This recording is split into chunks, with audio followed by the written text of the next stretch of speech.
Hello friends, स्वागत है आपके अपने चैनल हेल्थ टिप्स हेल्प में। चलिए आज हम कुछ ऐसे तत्व के बारे में बात करेंगे जो कि आप सब जानते भी होंगे और कुछ लोग नहीं भी जानते होंगे। जैसे जी क्यों घबराता है, उल्टियाँ क्यों होती है, इस बारे में हम बात करेंगे। और इस बारे में आपसे हम पूरी विस्तार से आपको बताएंगे कि आखिर उल्टियाँ क्यों होती है, जी क्यों घबराता है। तो चलिए वीडियो को शुरू करते हैं। शुरू करने से पहले अगर आप हमारे चैनल पर नए हैं तो हमारे चैनल को सब्सक्राइब कर लें और बेल आइकन को दबा दें, इसलिए कि अगर हम कोई वीडियो डालें तो वो सबसे पहले आप तक पहुंच सके। तो चलिए हम आपको बताते हैं कि जी क्यों घबराता है, उल्टियाँ क्यों होती है। इन्फेक्शन या किसी और वजह से गैस के प्रॉब्लम होने के कारण उल्टियाँ होती हैं।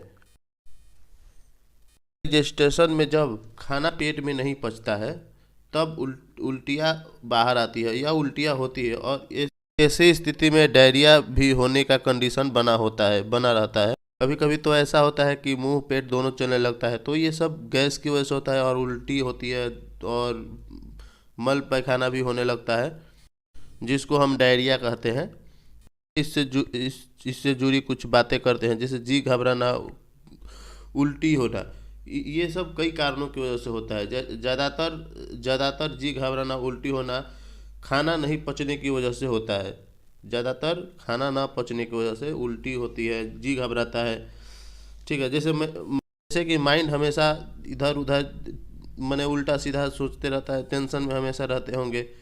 खाना न पचने की वजह से अच्छे से डाइजेस्ट सिस्टम काम नहीं करता है, तो मन हमेशा घबराया रहता है। उल्टी भी होती है, मन एकदम मुंह पीत जैसा हुआ रहता है हमेशा। जैसे कि आप कभी ट्रेवल भी करते होंगे तो गाड़ी में बैठते समय जी घबराने लगता है, उल्टी होने लगता है, पूरा जी घबरा जाता है, पसीना पसीना हो जाते हैं। प्रेग्नेंट लेडी को भी सुबह सुबह के समय उल्टी होने लगता है या जी घबराने लगता है। और कई बार तो ऐसा कुछ दवाओं की वजह से भी होता है, और कुछ कारण ऐसे भी होते हैं जो खाना ना पचने की वजह से सही ढंग से हमारे लीवर डाइजेस्ट नहीं कर पाता है, जिसकी वजह से भी होता है और जी घबराने लगता है। जैसे कि इसके कुछ मुख्य कारण है होने के, जैसे संक्रामण या इन्फेक्शन या वायरल गैस्ट्रोलॉजी या एक्यूट आंतों की रुकावट, विषाक्त भोजन, जैसे भोजन आप खा लिए जिसको विषाक्त भोजन कहते हैं, इसके वजह से भी आपको होता है। सिर पे चोट लगने की वजह से भी आपका सिर जी घबराने लगता है। ठीक है, जैसे वायरल हेपेटाइटिस, जिसको हम लोग ऐसे पीलिया रोग कहते हैं, उस रोग में भी आदमी को उल्टी होने लगता है और जी घबराने लगता है। तो ये सब बहुत सारे ऐसे कंडीशन है जिसमें आदमी को उल्टी होता है, जी घबराता है। चलिए आपको हम इसके कुछ सिम्टम बताते हैं। मैंने इसकी आप इसको कैसे जाने कि हाँ आपको आपका पेट में अनपच हो रहा है, या आपको कोई डाइजेस्टिव सिस्टम आपका गड़बड़ है, या लीवर आपके खानों को अच्छे से डाइजेस्ट नहीं कर पा रहा है। तो इसके कुछ सिम्टम्स है, इसको हम बताते हैं। जैसे पेट में दर्द होना, बुखार लगना और सिर में दर्द होना, चक्कर आना, नारी का तेज दर्द होना, और बार बार मुंह सूखना, पानी कम पीना। पानी कम पीने से भी हमारे पाचन शक्ति में माने इतनी होती है, जैसे लगता है कि पानी कम पीजिएगा फिर भी आपका खाना अच्छा से नहीं डाइजेस्ट होगा, नहीं पचेगा। इसके वजह से भी आपको उल्टियाँ होती है, जी घबराने लगता है। तो दोस्तों पानी हमेशा ज़्यादा पिए, कम से कम दिन में 3 4 5 लीटर तक पानी आप पिए। ठीक है, जिससे आपको सिर में दर्द कभी नहीं होगा, पेट दर्द नहीं होगा, अच्छे से आपका खाना पचेगा, भूख अच्छा लगेगा। तो आप अच्छे से खाएंगे और तो हेल्दी रहेंगे और आपको कोई बीमारी नहीं छू पाएगी। अच्छे से खाइएगा तो पानी अच्छा तरह से पीजिए, ये नहीं कि ठंडी है तो पानी नहीं पीते हैं, तो ऐसा कुछ नहीं होता है। ठीक है, समय से पानी पीजिए, कम से कम 4 5 लीटर पानी पीजिए। इसके और कुछ सिम्टम है, जैसे सिर में दर्द आना, अधिक नींद आना। अगर आपको खाना नहीं पचेगा तो आपको अधिक नींद आएगा। जब तक वो खाना पचता नहीं है तब तक आपको लगेगा कि हाँ हम कहाँ सो जाए, यहाँ सो जाए, वहाँ सो जाए, आपको बहुत ज़्यादा नींद लगेगा। आप ऐसा बिल्कुल ना करें, सोए नहीं, आप दिन में पानी हमेशा पीते रहें। तो चलिए अब हम बात करते हैं इसके ट्रीटमेंट के बारे में, कि हम इसके ट्रीटमेंट में हम इसका क्या उपाय कर सकते हैं कि हमारा खाना अच्छा से पचे, हमें वोमिटिंग ना हो, उल्टियाँ ना हो, हमारा जी ना घबराए। इसके लिए हम क्या ट्रीटमेंट कर सकते हैं, क्या उपाय कर सकते हैं, उसके बारे में हमको बात करते हैं।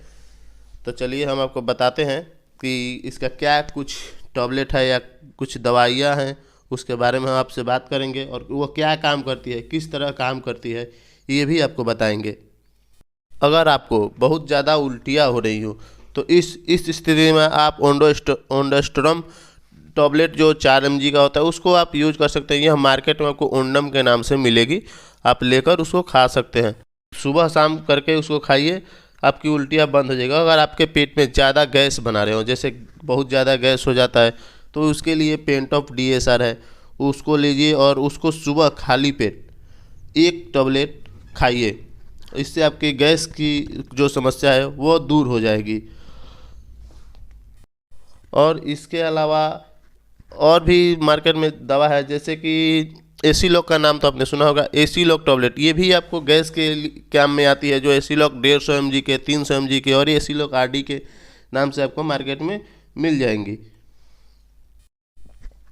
अगर आपको सिर का चक्कर और वोमिटिंग होना लंबे समय से है तो आपको डाइहाइड्रेशन जैसी स्थिति लगे तो रैंगर लिक्टेड या DNS दी जाती है, जिसको आप किसी मेडिकल हॉस्पिटल में जाकर आप लगवा सकते हैं। उसको सलाइन के थ्रू चढ़ाया जाता है। अगर आपके पेट में दर्द की शिकायत हो तो आप इक्वाडोल स्पास टैबलेट ले सकते हैं, जो कि डाइक्लोफेनिक एंड डाइक्लोमाइन के नाम से कंपोजिशन के से आती है। और यह मार्केट में मेफ्टल स्पास के नाम से भी मिलती है, जो डाइक्लोमिन और कंपोजिशन की होती है। अगर किसी महिला को प्रेगनेंसी के दौरान जी घबराता है और या उसको उल्टी होने जैसी संभावना नज़र आती है, तो ऐसे स्थिति में उस महिला को प्रेगडॉक्स एक टैबलेट आता है, उसको दीजिए रोज़ सुबह शाम या दोपहर। ऐसे तो रात को 1 गोली लेनी चाहिए। अगर ज़्यादा ज़रूरत हो, ज़्यादा दिक्कत हो तो सुबह दोपहर शाम ली जा सकती है। अगर फिर भी आराम ना हो तो उसका एक और उपाय है, उसको एक इंजेक्शन लगाया जाता है, जो इंजेक्शन बाइनो 12 के नाम से आता है, जिसमें विटामिन B1, B6, B12 मिलकर बना होता है। ये 2 ml की एक एम्पूल आती है, जिसको मांस में रोज़ 1 लगवाना होता है।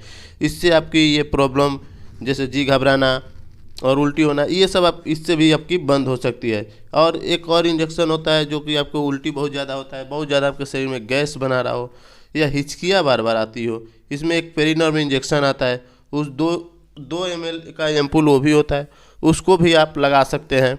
वो भी IM लगता है, IV IM दोनों लगा सकते हैं। वो कंडीशन के अनुसार डॉक्टर वो खुद लगाएंगे। एक और इंजेक्शन आता है जो ज़रूरत के हिसाब से ज़्यादा कम उल्टी होने पे दिया जाता है, जो रेंटक के नाम से आती है, मार्केट में मिल जाएंगी। वो उल्टी कम बेसी होने के और ज़रूरत के हिसाब से इसको दिया जाता है। और अगर ज़्यादा ज़रूरत होती है तो डेक्सोरेंज भी और D5% भी इसको लगाया जाता है ज़रूरत के हिसाब से।